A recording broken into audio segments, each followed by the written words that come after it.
I know na kinakabahan kayong lahat. So, let me start my speech with a question. Why can saying sorry fix a broken trust? I know that all of us here are used to saying sorry whenever we commit mistakes, such as cheating, lying, or hurting others' feelings in any way.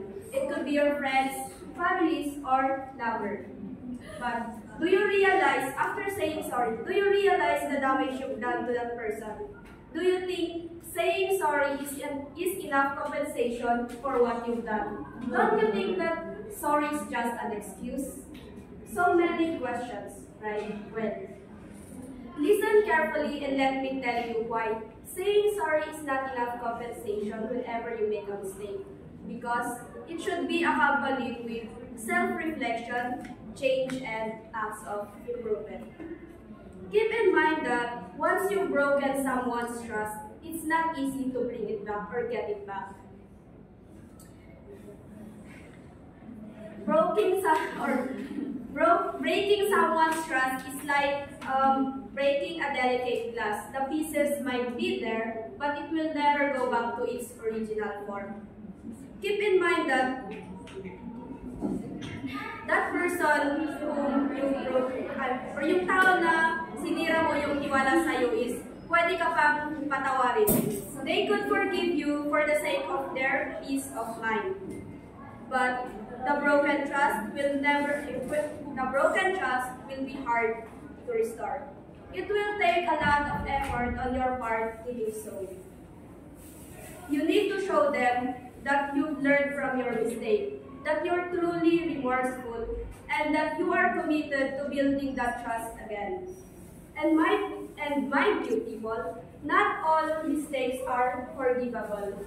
Some are some are so damaging, so hurtful, that even saying sorry cannot compensate that person. So, moving on, to make you understand it better, let me show you an example. Wow! So, I've got here a glass which will represent... Ito lang kasi mura. So, I've got here a glass which will represent your lover's trust, let's say. And then, sabihin natin na nag-cheat ka and then nalaman niya yun. So, masisira yung tiwala niya sa'yo, and then you will say sorry, which will be represented by this state. After saying a lot of sorry, that trust will now look like this. Wow. It may able to bring it back to how it looked like before, but it will never go back to its original form. The cracks or the scars will be there, and then it will never function to how it was before, like this way.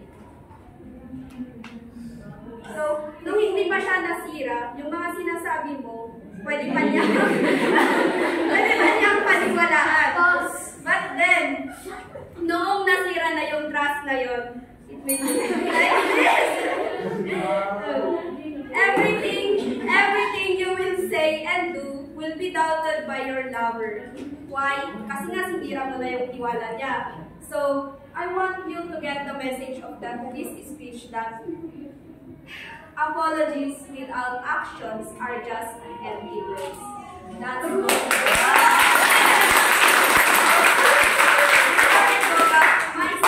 I would like to leave you all with a quote which states that words without actions are like whispers in the wind, lost and forgotten.